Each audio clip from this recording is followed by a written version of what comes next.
media consultant Joseph Tamale Mirundi mutabani wa Yowana Mirundi ne Mole Namatovu asobodde okubeera nga atwegattako sebo tusanso kulaba lamusa ku bantu basi Mawulize in Korean TV, they don't answer, just waste your time.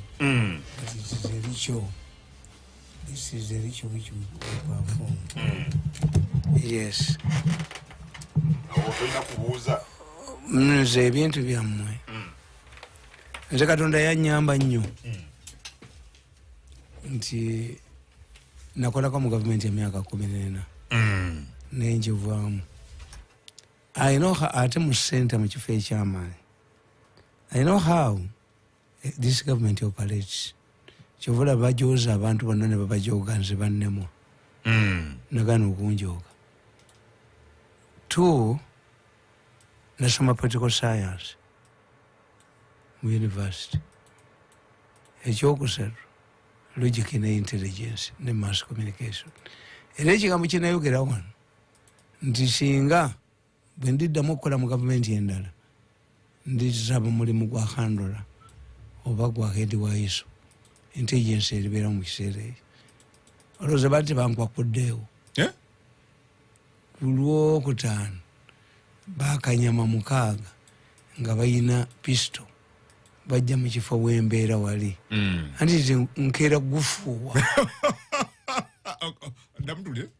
ate ku mutwe tegubeerako ojja obuze bajjo yandekerangawo kuleeteza bbiya 2 buli lunaku naye omugamba nti omusajja azinywedde nagamba muzitunda ne mugamba jangu nenywa 5 kuleeti 5 nga waali ate nga teguliiko okeera gufuuwa gwoga nti payipu y'amazzi yeganywa okeera kuyiwayo ne boolete 10 anti bali bajja ne bayita bannaabwe era ne bazinywa nze ndi luseke luyita mbuyisi bwebuuza bajjo bwe yadduka taddanga namu yali asiba kuleeti 5 nafuwawo 10 nafuwawo 5 omulundi ng'ate tewali ecupa 10 mumeka kuleeti 5 zinywika ziteekewo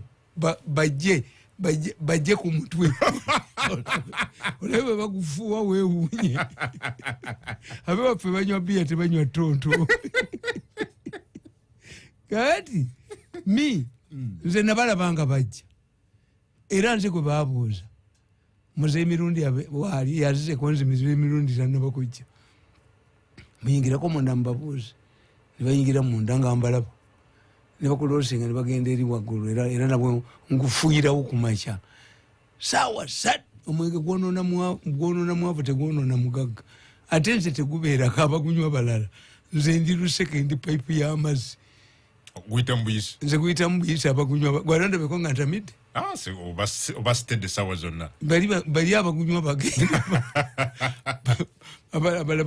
sikulabangako ng'otambula tekiriyo niye oba otaddeko me I don't drink anti nze sinywa namitambala onywa anti bali be bagunywa tamale tanywa mwenge apaana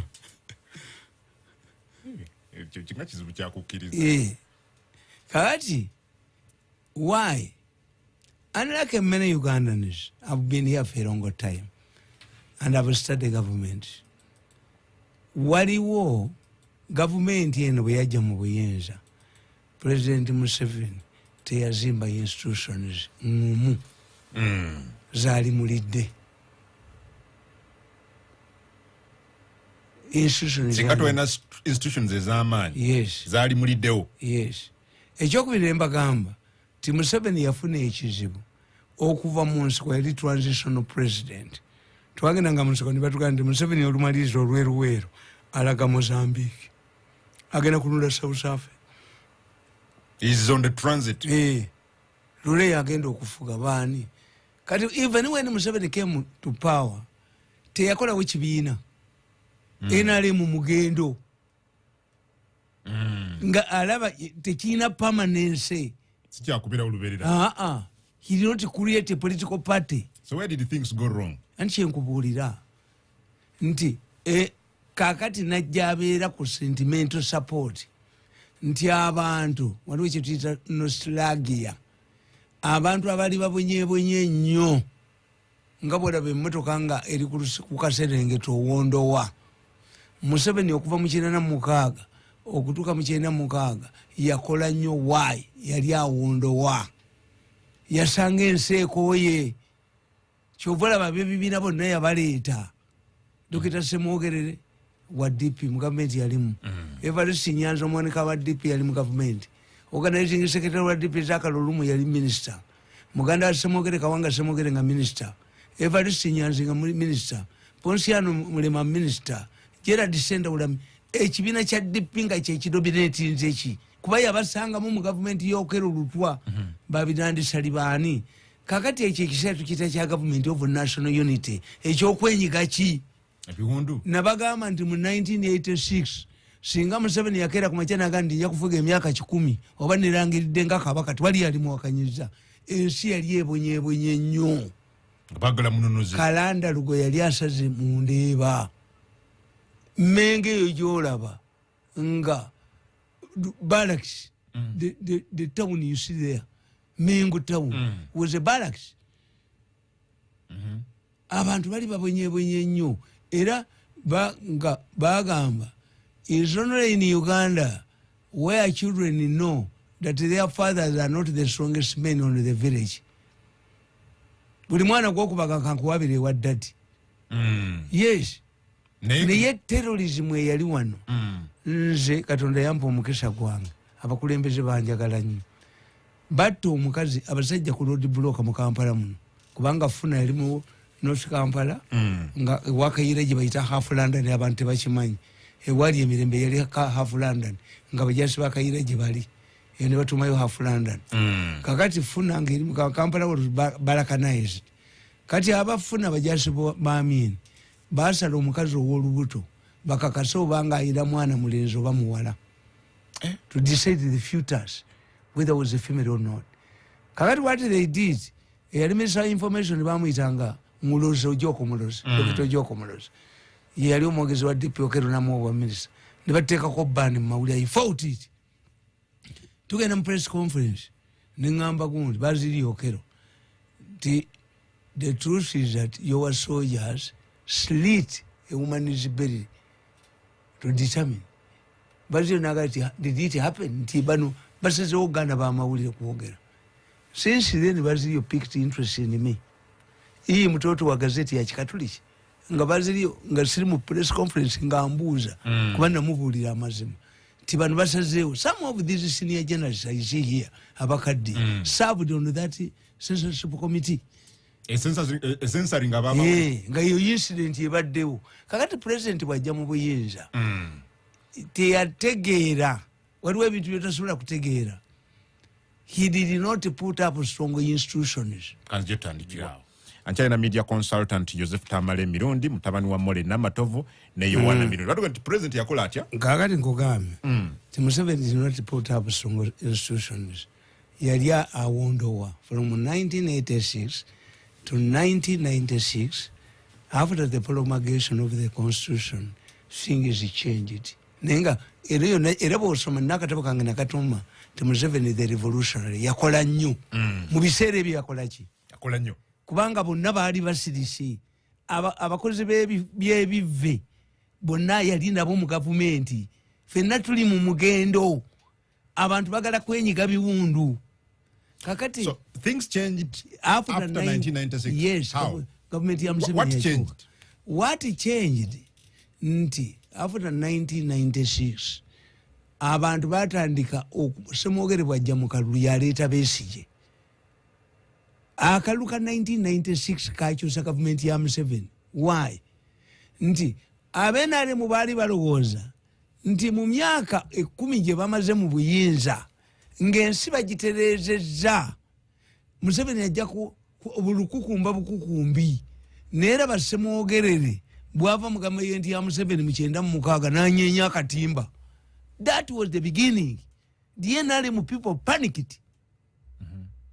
Besigye azze bani bazze o paniki yaabwe yabalowoozesa nti Museveni munafu. Why? Ekintu kiyinza okuyiika ne tufuna oweebweru akiyiwa ffe katukyeyiyire. Besigye came in 201. From within. Yes. Besigye came in 201. Mbabazi came when? 20. Tinyefunza natandika okuvaayo. Olwo bategedde nti ekintu si kiki. Tetujja kuddamu ekizairo. Ekintu si kinywevu. Kakati ate ne Museveni n'agenda nga bano aba DP be yali aleese ng'abapakasi tukiyita political power borrowing. Kubanga Museveni yabazanyira ku kintu kimu. A coalition government and a broad-based government are different, but they appear the same. So which institutions that are? A broad-based government is not negotiated. They bring you as an individual, Museveni sacks you as an individual. A coalition, you negotiate it. If one minister is found wanting, you also bring another minister or you collapse. Kati yagenda yali agala money power. Era bwosoma Leninist government eri aba communist. Yasoka na bala naba government. This is what exactly Museveni did. Kati be yajja mu government ne batandika okulwana. Nga nabali mu government yena yeba kolaki? Balwana. Why? Museveni yafuna insurgencies. ADF erwana. RP erwana eteso. Aba gundi northern balwana. Ne mu Buganda ne baga balese mu kiri mutu. So he did not have peace to consolidate government institutions. Kati tudda mu 1989 to expanding NRC. Abava mu nsoko ne spirit yabo bubbi butandise bali bubi. Kati at this kati wetuyimiridde olwaleero Uganda ine ebizibu bisatu. One, etuse ku kyetuyita state capture mafia eyiwambye. How? I'm telling you. Mafia. Gwe mafia tegimanyi nkugamba mu political science. A sabotage is a government within a government composed of criminals. Tebakwatwako. I'm the only person who can stand up against them. Nine dokoli yange. Ogati ababasekale be bankuma. Aya. Atenze. I invested. Olwaliro ndabye meeting ibiri. So what do we have? Waliwo agenda byemu bitatuule, waliwo n'agenda byemu mu Canada. Ebyuma byange bibakwata. My strongest security is my machines. Bagenda okujanga mbayina. So we have a subterfuge. There is a strong subterfuge. Museveni is fighting a subterfuge in his government. Two, when a leader's family expands, he cannot hold the power. Mujjamu batasobola kwatako. Mu government ya Museveni nabagamba jjo nkuba obutambi buno naawe obutya. Nakuba akatambi ku Saturday. Nembaga nti oyoloka owaiso. Tayiza kwata kubano. Abamanyi bamanyi. Nkuba obutambi olaba tebadda mu kwogera. Waliwo nakule batatuula. Nwanye na organic case emyaka 10. Baba bali bagala kunsayirense. Kati bill eri mu parliament togimanyi nti jeri. Do they talk about it? Ambulia yo wamawuli ayogera. Oba speaker ayogera nti tuyina biru eya legalizing urbanisering human organizing. Olebe wa mawuli ajiwandikako. Akiyise mu kimpukumpu. Yes. Bagala unayita ngegenda. They were united against Muhoozi. Nga manite kuba Muhoozi era kati tebakyalina mawuli ge bawandika. But all right. How can you see a government where the son of the president is fought? Wajirabawa. This is a unique government. Okubera mu government ya Museveni n'okubanga oli mukambwe ngaffe. Okubera mu Uganda n'okubanga nawe osobola okutta. This is state capture. We are in a state capture. The state institutions have been captured. Media captured. Parliament captured. The only functioning institution is the military. Captured by the subterfuge. Yes. Ndinawe kenyini otya obutambi. Nze bamwenyabwenyeza nnyo. Nakola kino ko tasobola. Ate bwanzita. Every maggot that comes from me, family member afa. Ejoko, omuleso yo. Ejoko nendi mujira muddala. It's only me. Nagamba bakakati bampasete mu 70% ani because it's a family battle. Neyenzi tubasobola ndi musajja mukambwe nnyo. Kakati bw'oba totegedde. Where do you find a government nga the son of the president is also attacked mu mawulire?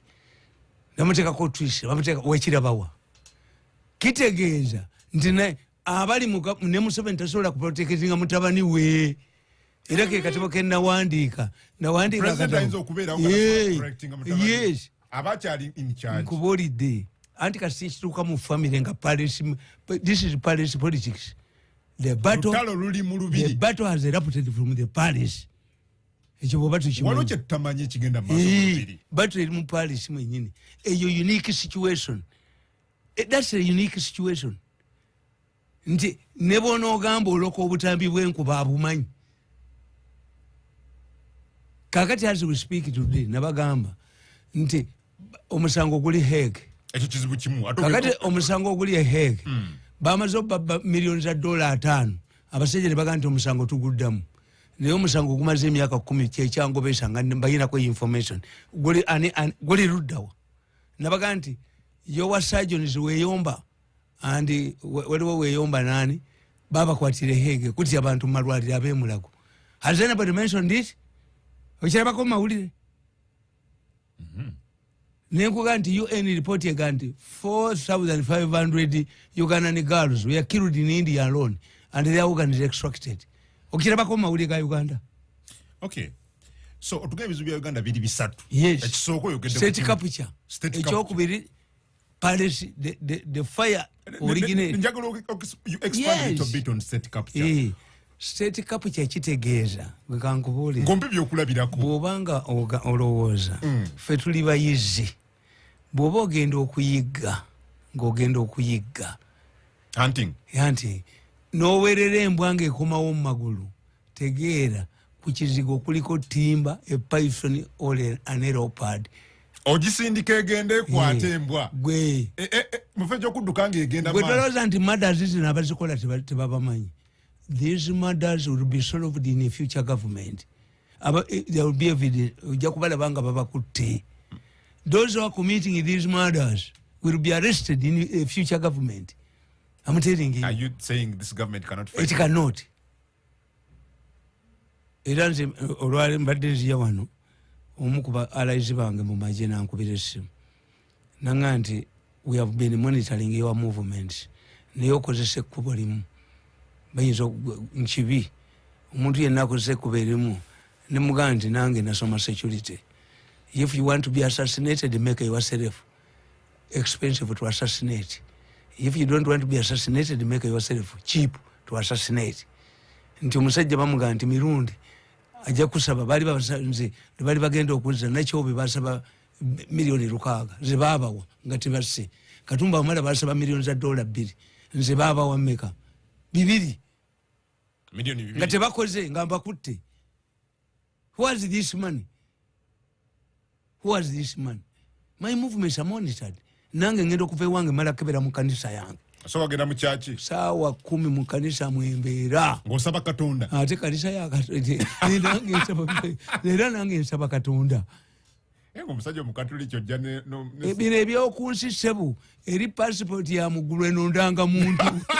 Kunsi tulina okubeeranga nendanga muntu sapule ya muggulu enensi tugibeerako lwandanga muntu nabadde mu baganda bange abanyalwanda eggulu naye lwaki Kasumba tebamuyita nabadde mu baganda bange abanyalwanda eggulu bakoze omukolo babadde balina ennyumba gye bayingira. You see my name. Many people believe that I'm Munyarwanda. Tamale twabadde mirundi twabadde ku mukolo gwaffe ogw'abaganda bange abanyalwanda. Era ne mbagamba nti you see babadde bagabente abalongo bazadde abalongo omuganda ffe yazadde abalongo nene engoma bakodomi bange gye bali tatwa nkaviri ani mwana deputy son of Kaviri yampa ne wokuzimba nampa naki mirundi owa buli wantu wonna nze abantu bangi you can some people don't even tell my tribe. People don't accept nti amwe muganda ogambye waliwo passport y'omugulu enondanga muntu eriwa kunsi kuno tambula nandanga muntu ekyaki eyo gyembeeramu nenkuma ebyoto eyondanga muntu national identity card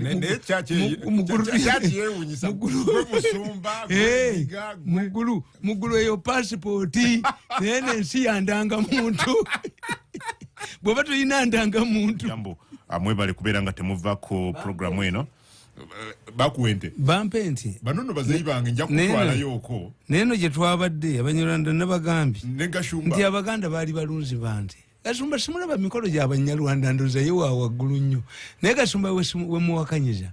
Toyinza ganti Abanyarwanda bateekebwe mu constitution.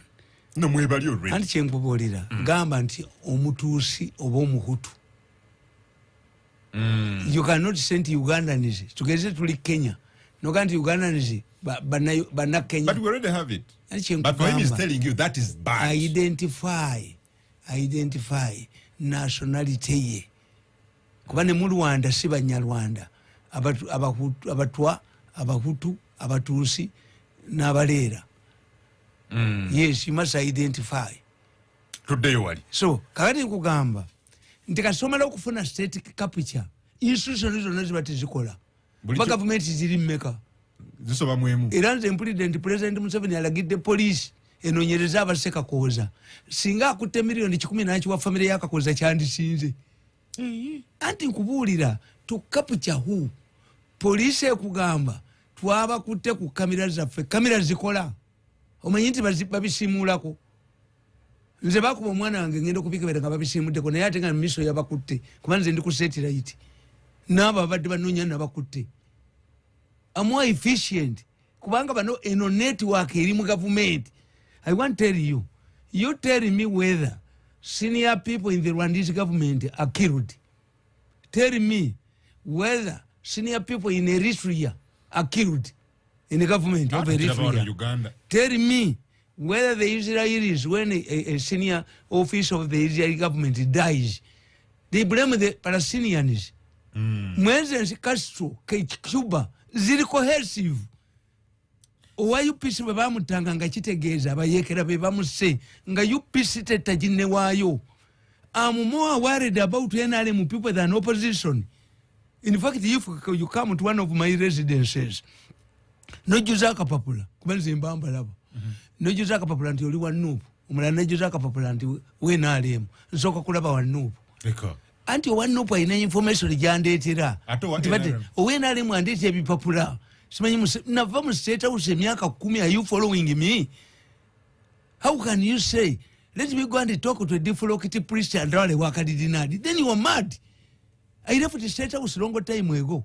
10 years ago. You were stupid. No, advisor of president. Nkubuli, debiti yo. Ojamutuala. Kasonyanju lanti ndi advisor. Bera wa wenyu you know. I'm a very honest man. Toli advisor. Bali bampisa mu meetings. Muzeeyi yantirawo ka pensioni kange kendya. Era emmotoka nze yeeteramu amafuta. Era bagambye nti Kakoza bamwadde abaseka ne bamulemerera bagiddeko emmere. Abaseka ne bamwadde bagidde bawudde bayina omulemerera. Bagiddeko emmere. I give my security people allowances, the number about to 10. Mbawa allowances. Nobalisa. Balina family zaabwe mutayiza kusula bweru nakeera ku makya n'addayo. Ewuwe mukazi wajja mugaana okudda. On my own. See government. Kakati Kakoza yadde tayinza basobola. So investigation toina suubiri tekiriyo. Why? Nkugambye nti gye bujja aba police balitubuulira. You see, the goodness is that nobody can hold the political power perpetually. There is no rise and rise and rise. You fall. Kakati, how do you fall? Bano bwembalabe ekintu kye bakiyiye. Omulala yagenda kirondawo. Bano bamalizo kiyiwa. Abantu bazanyira munda. Kubanga bali muhoza abasinza amaanyi lwaki. Bo omusango gwa Hege gwabakwata. Abasajja bagambi bagenda kugudda mairanze advice yange mbagamba. Nga abasajja bamaze obabba $50 million. Temuteekayo. Mukkirize mu ebyobufuzi mukole ki. Muveemu. However much you want your daughter to join the nunship, Catholic nun, the moment she falls pregnant, chiveeko. Muleke. Katiba no president in search of money to finance their president's ambitions, batunda organs ne babakwatirayo. Kati omusango gubali bubi, bababbye sente, babakirialinge, bonga banoonya clearance. In fact, mu meeting zaabwe bagamba nti Museveni doesn't want to give me money. Kwali wa musajja ali willing to give me money, a Canadian. Bo bagamba Museveni tayagala bamuwe sente, ayagala asigale nga atusekula. N'abasekula na lubuto lwerere nga baana bange batudde. Bw'aba naye ye strategy tebayambi. Kubanga nze no option endala gye ngenda okukola. I cannot leave my family to starve. Maze emyaka 10 bonna tewali ampa sente. Going to ekizairo ngulira abaana bange. You're going to ekizairo? Kubanga bakalamba kunfuga tewali ajja kunfugako. If I can fight even for more 10 years. Oba oli kwalukazi. Kakati nkugamba nti bano bokukiwa bakiye. Nabaga ntumukunde yagenda e Kenya. Ng'agenza okuyamba Moi awangule opposition luyaleta Uhuru Kenyatta. Uhuru gondi mumubuzi I talk about living people. Tumukunde watuke Nairobi. Agenda kulaba government ye government sabali zainenga. Naito omusajja bamuyita Nicholas Biwott. Nicholas Biwott abantu be Kenya bali baga yatta abantu yatta n'obuko n'akolaki. Nga ye Tumukunde agamba this man is going to be very worried. Kwa government bagenda mukwata bamusibe cause ya salada amagezi bakola no opposition bakizigenyeza bajiwe power. Kakati gundi Tumukunde agende wa Nicholas Biwott whom you expected to be very worried. Namuga, but you people, don't you see that your government is collapsing? Nicholas Biwott yagamba Tumukunde, young man, you don't know Kenya more than us. We don't need lectures from you. Namugamba, let me inform you, young man. In every country's history, one group that has been holding power surrenders it to another group for the country to continue. This day has come for Kenya. Tumukunde tiyasula Kenya. In every country's history, there comes a day when those who have been holding power surrender it to another group for the country to continue. But the question is, you surrender it willingly to run an election? You surrender it to an enemy? You surrender it to a partner? You surrender it to an ally? What do you predict here? Dos Santos yachiwa Besigye rehabilitated Besigye afiriddewa ngate chairman wa ruling party. So what do you predict here? Anche nkubulya bakizanyiddemu mbagamba nti nagamba jene mutano wange ne mugamba omukulu ne mugamba nti you people I'm happy with you mwenna mbagala because you come from different mothers. Naye ababalaba obwongo bwomwe bonna bali obuli omu baga musajja mugezi oyo mugezi but they come from different mothers. Siba mukazi omu. Yes. But they are all highly intelligent. Ne mugamba problem yammwe gye mulisanga nga nfudde. If you hide my will, because one woman supports the will, ng'omwana we si musika n'akikweka. When you hide a will, then you are attracting the administrator general to grab your property. You rather keep quiet and you call my relatives, your uncles and aunts, and you share property quietly. Never allow a fool to mention that I have died interstate. Sina will. Abakazi abobujja bagenda ne bagamba nti eddame ne bali kweka kuba we administrator general agenda kuba baka ebintu byonna bimalewo. Kakati if Museveni's family does not put his going in order, yetuletedde ebizibu bino byonna kubanga oli ayogera authoritatively n'awandika mwatiko n'alaga ebitiibwa bye byonna by'ayina n'akubira minister simu. People believe, in fact, somebody, a very powerful judge, has said, it's only Mirundi who can handle that man. Everybody fears him. Kakati makasa chechizibu Museveni chafunye. Nteri amulwanyisa weru. Babobi Wine bali kubyabwe. Yetabalaba bano. Anti tayina kyabakolera. Kakati nze nabagambe nti when Museveni tayina kyabakolera, he cannot put them in prison. One time in the Gangoboli, and I have recordings. President ordered somebody to be put under house arrest. Emirundi ebiri bamujayo. Museveni n'abayola bonna n'abatwala ku side headquarters. Bakomawo ne bakola party nti gwe owa side y'omugambi ekintu kino. Chairman n'abagamba nti oyo tabakanga. Ajja kusiba nteeze naye ffe tatusobola. That's why I'm heavily armed. With acid and era nze ekyanyamba yabayita n'abagamba if you harm that man I will dig deep and uproot you. Allow that money to go to Lakweza nebaja ko program ya yita aka bakubira kono due to switch off these programs. Nekabama nimpalizako. This is only me who can handle these people. Nobody rumbalabi. They be meeting erimu bitatule. They be meeting erimu Canada. No muntu omulala. Kakati nze mbagamba. This you need 3 things. 1, opposition teriwo.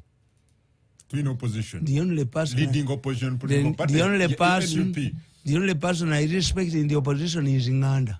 Honorable Semujunganda. Yeka. Atabasigadde. Yeka. Mathias Mpuuga. Ne Bobi Wine engeri yakubwa ennyo ng'atalaba future ekyo olaba baamubaza bubi. Bwe bategeera nti Bobi Wine afunye ssente ebweru baamacyazi mu monitor n'abaana basajja baabwe ne baleeta kyebalama. Kakati babusiru bwabwe baaga nti Museveni is undecided in Rangos. Nembaga Museveni talina interest mu Rangos. Why? Bwakkiriza bakibalama ne batunza delegates conference Besigye n'agisiniikingamu nga Bobi Wine bwegisiniikingamu. Museveni cannot risk. Kati bali abazungu olwokuba bantu trustinga ssente baziwadde Bobi Wine. Bano baali baagala bateeke Rangos mu kibiina. Abazungu ssente bazisibe. Nti kiriya yowa Rangos. Kakati opposition teriiwo. Eyo teriiwo. Parliament teriiwo. Nti parliament ekunamira amagye. Noleeta motoka za milioni meka primitivity, arrivalism. Parliament milioni meka binameka. Ate ze motoka za parliament omusajja yazigula gwe baali basasula Wembale. Motoka kampuni yazireeta baba wa ssente. Abaka ba parliament oba speaker. Oli diiru yali asasula ssente ze baagula ababaka ba parliament ng'enkya Seeka egenda kulonda. Emotoka nkadde. These are old cars. Akabukedde akafekete kitawakota kagulanga na lupanka lwa ggaali. Zikola kino ani yazifukebera. Anti bagenda ne babuza mu company. Kuki zaapaawa? Which company? Tezava wawapa munno. Zava mu office ya Chikapu in London. Yeah, I have 3 Mercedes Benzes. Kakati okitegedde ekyo nabagambye nti olwokuba Yiso, I cannot blame this young man Oloka. Ne abu yali mu Yiso naye nkugamba nti bwe kibanga battle eri inside the palace owabirani. Singa owa Yiso agenda entebe okulaba president n'asanga nga lipooti gyatutte gwagiteddeko ali ne Museveni batudde banywa kyayi akole ki? What can he do? Aganti muzeyi njerabiddeyo mu mmotoka. Bw'oba wagiwaddeyo omusajja n'akubira essimu Miss Oloka, are you the one who wrote this report? Oloka bw'asiba agenda awaluka paka Soloti. So these are powerful people. The president yalagidde Iso taking over security, taking over kunoonyereza ku nsonga y'akakoza. Does it need Museveni to direct them? And 2, Iso is not an investigative structure of police side. Yes. And Iso nabagamba to make a law to any institute security organization that will be assigned by the president to do the work of the police will be deemed to have been done by the police. Yiso tenyina kyekola ne bw'onooba kwata n'obatwala mu kooti kubanga it is clear. If you give it to me, let me tell you, nti Kakooza yaleeta abasirikale n'amala nabenda ku ntono ne bamulemerera. Why? Yayina obba allowances, yayina obba kimayo, yayina obba liisa. This is what happens. Does he have a tent at his home? Naye tekyewuunyisa nti obutemuga buno bukyagenda maaso. Anti bujja kweyongera nnyo. Kubanga tulina CCTV security cameras, tulina ezimufu. Ate bano Oweyesigire akugamba. Anti akugamba kamera zaffe ababbi zibakutte nga bagenda babisiimuulayo. Let me tell you, mwe abantu mmwe. Bani abagenda ne basiimula ababbi? Ababbi balina kateero. Era kati gwe bagenda okulonda mu kitundu ekyo anaasikira Kakooza tajja kuŋŋaŋala. Abayaga bwe bakole muli ku level y'abayaga b'e Colombia bwe bakola ye bamukonye naye ng'omusajja ategedde tukiyita predmissions kya psychology ti omuntu afuna ebyebikiro omusajja afunye ekyebikiro n'ayita ki over which case poliisi ekimanyi nti musango ky'omusajja ono we yafunidde ebyebikiro. That's the main issue ku intelligence.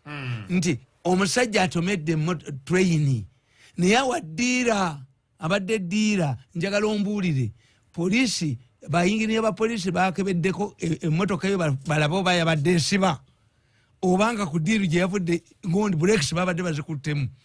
Is it a scuffle between a woman and a man? Tell me. Yali etambula yokka etomere egundi. Where is the eyewitness? Eyagamba nti fe omusajja atuyiseeko endiima n'atomera train.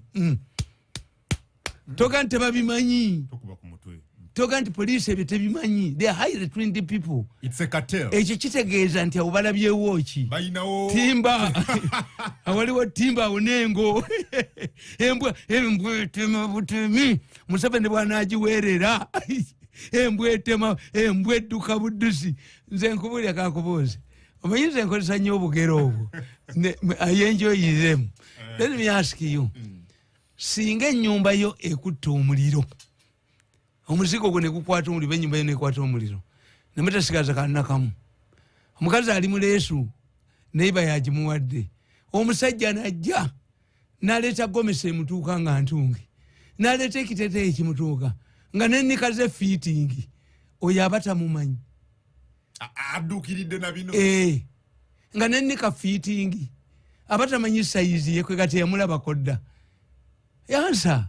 Aba mumanyi. How can of all people, of all institutions, when you have problems of hunger in Karamoja, the person who responds very quickly is Bobby Wine. Nga ina netwera emmere weeri. Era oyinza okwesanga eyo emmere gye batutte Karamoja bagiguze wa Bobby Wine. Is that possible? Yes. How did Bobby Wine predict it? No, immediate response. Anti ng'agijjawa yayingira etya muguzi wa kasooli. Maya baffe. Ansaala amagulu gamulinga ga maya. Maya. Kasitotuuka ku ebyo. Kasitosanga kondomu enkozeseeko mu buliri bw'omwana w'emyaka 4 omulenzi. Ne bw'aba wa 10. Tomukuba nti yazikozesa ku nnyina. Mubaamu sempala ayingiramu.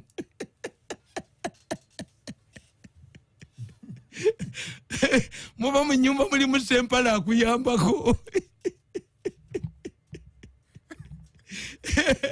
Nakubulira eri omuganda wange gye twabadde ebuloba mu baganda bange abanyarwanda naye nababuuza nti nammwe abalongo mubawemula nga ffe abaganda bwe tubawemula babawemula nabo.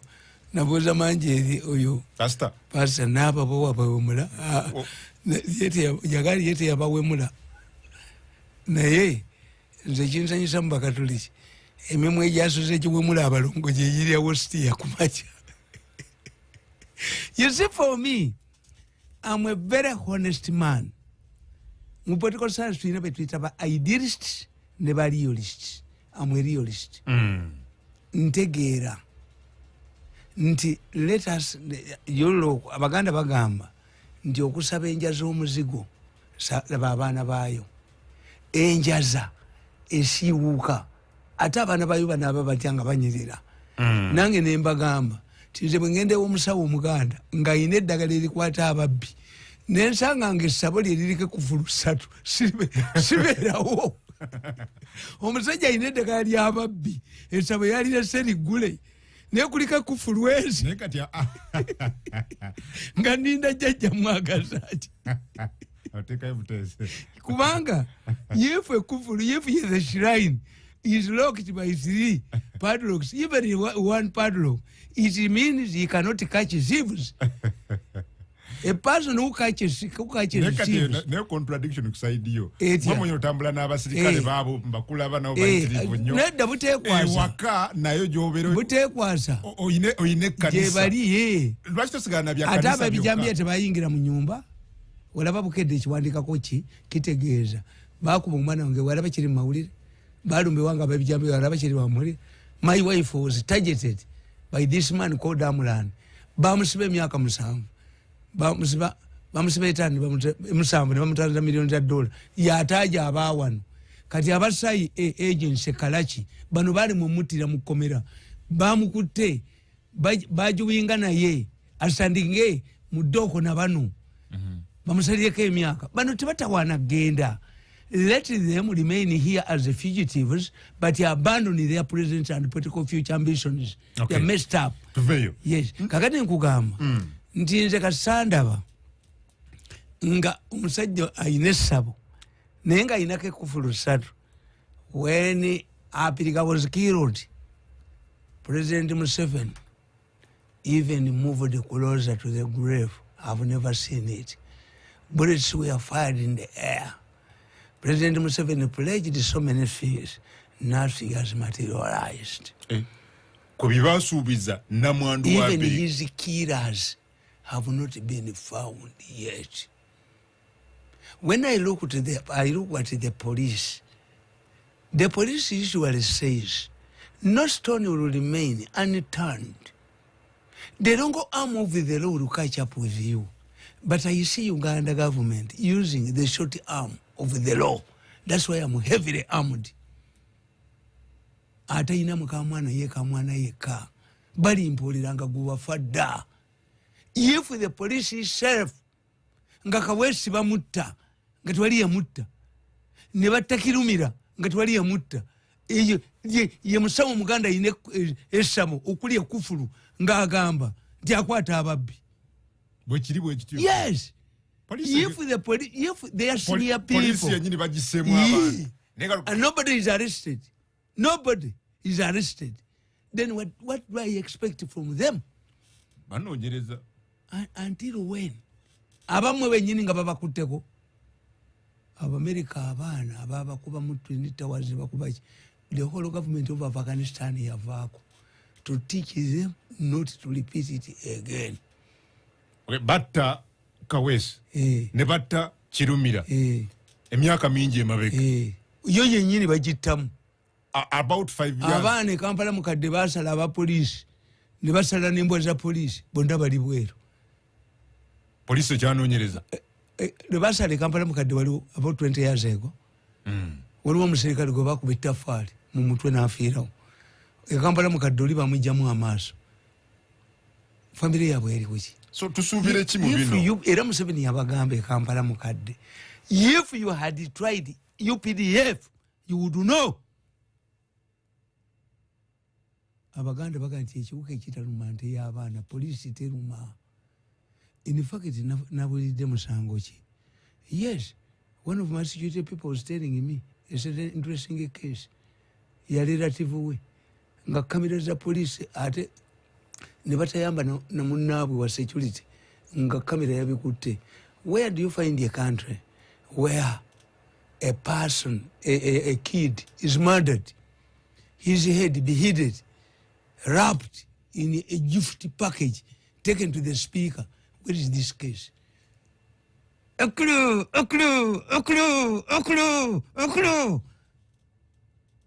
Oyogira ku yali executive brother yali director wa CID. Tell me where is it?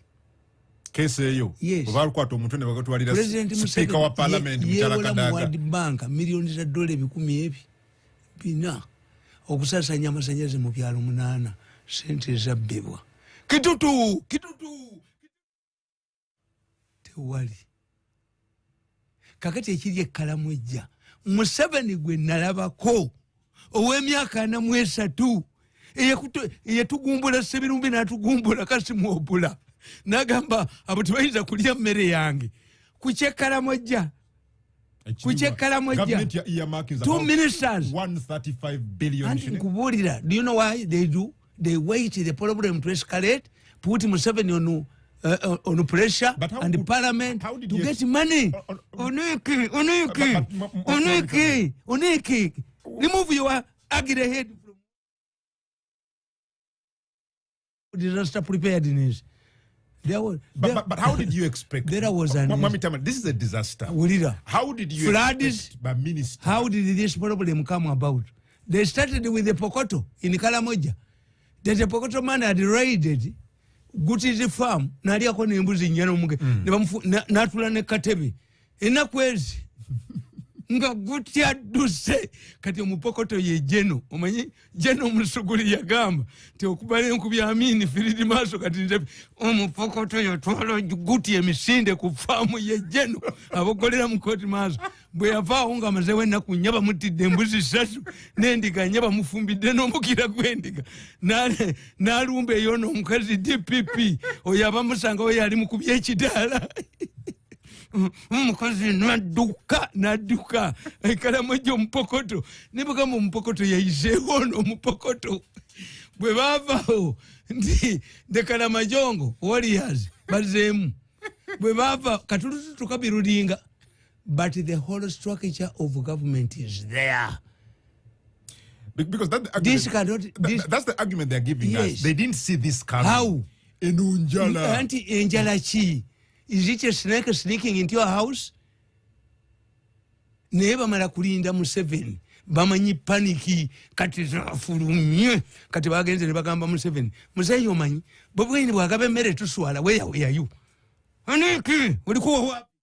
So government kwe kuyamakinga 130 billion. Oneke no. Nabanja tali damu. Nabanja yali asalimbira bamuka gwesalimbira mwebyo gwezina katemba obotambula na amalula ono omubalanguzi gwetambula obotambula na moli omubalanguzi gwetambula naye tokwata ku bulangitiza aba refugees baleeta Nabanja nga talinya yabivaako. Aya bali abasajja babiri mubwe basinika amannyo bwe batyoduka Nabanja yasanga engo nakolaji nadduka Engo yasinika amanyi we Nabanja naduka tadangayo Nabanja tadanga mukulambula refugee camps yalaba yengo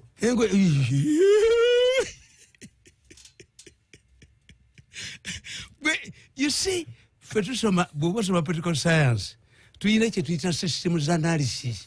I studied this situation and critically this is state capture. So waliwo afuna mukyekala mujja bakibala tujja kifuna mu sente very calculative. Nakugambye nti when you critically look at their policies, normally they quote Museveni's interventions, but misusing Museveni's directive and implementing their two issues. Nti Museveni kati akatale ko wino bawana baluwa ya Museveni naye teboogerako nti abasajja ab'omu wino ba Kayongo bakwata sente zaabwe ne baziwa Kampala State Council. Kampala State Council acknowledged the money ne bawa n'ekyapa. So if the president is councils the chapa, refund their money. Ekyo tekyogerwako mukazi ye bajja akabukidde nikakuba akafekete ke bawa sente. If you cancel, because all of the Olanya Commission recommended that the president directed that where markets must remain under the vendors, they can develop it on their own, they can get a partner, or government can do it. Nebatunda twafunye partner twafunyani kakati nze nemba gamba nti omuntu ayina ennyanya ez'emitwalo 3 toyinza mukolera katale k'ewandegea. Museveni yabagamba nti bwemba ngenda e Kawempe ndaba entebe eziri ebweru mufune amabaati mugabateereko tebakikola awo tebabbirawo. Waliwo ow'ennyanya ali mu katale k'ewandegea awanika waggulu ennyanya okimanyi nti buli lwotunula ku nguudo zonna ewero planned market bagiddukamu. Why? Temuli refrigeration system. Temuli kasambizi nya bakakola bafaza ne bakakola nga balowooza nti waliwo baddukira Lukaya. Genda ku nguudo zonna. The peasants more intelligent than you fools. Kuba mujja kubba temukola assessment. Era kyobola mbadde mbagamba nti most of the money is mutadde ku parish level. Parish model. Zize mu kusomesa abantu. ababbi babadde bataddewo kampuni zaabwe kusomesa. Whom do you teach? About the beneficiaries. Bani ogenda ziwolani kati mutekewo ne kampuni eyigiriza akabozi nga basenga lumiimo. Yes, yife man nabaga nti mmwe mbasekerera akatole ka paka yadi kakwata omuliro president naba wa billioni emu bayita busula ne baga tuweko milioni 2.5 nagaana bamukomera ne baga sente zigenze mu support center tumala basomesa. If I lose my cows during a drought and my relatives, those I have mentioned in Ngoma and elsewhere, give me to chef Mubarunzi to Chita Kusumbosa, they give me cows. Do they send somebody to teach me how to milk? I know milking. The problem is that the drought has killed my cows. Yeah. Likewise, a trader who has been trading, you cannot teach him how to trade. Tumala usomesani gwimbu. Kilo za mbere y'enkoko 50 nekiwa abantu enkoko 10 obukoko obuto. Tubawenye obwavu, you are stupid, you are an idiot. Why? Obukoko buno buyina okugemebwa. Obukoko buno ekyumba kyabwe kifuuyirwa. Obukoko buno buyina okuweebwa vitamini. Obukoko buno buyina okuba n'amazzi. Obukoko buno buyina okubeera na obunakati mwe buliira. Obukoko buno buyina kuba mu nettalo basigiri. Kakati obawadde enkoko 10. Ate bayina gye babujja bukokisi tebukula. Kati kibye kidduse n'engalabi yakyo bireeta n'abantu. Because they never did group psychology. If you use a group psychology person, you can understand this. Chobola nakugamba wano nti mbega asobola abasajja balina okuba nga asoma political economy. Era nabagambye John Museveni ajja ateekebwe ekitongole kye bayita government policy or decision evaluation bureau. Nga before any government decision is implemented, etwalibwe, and the head of it, they recommend is Otafire. Otafire is naturally gifted.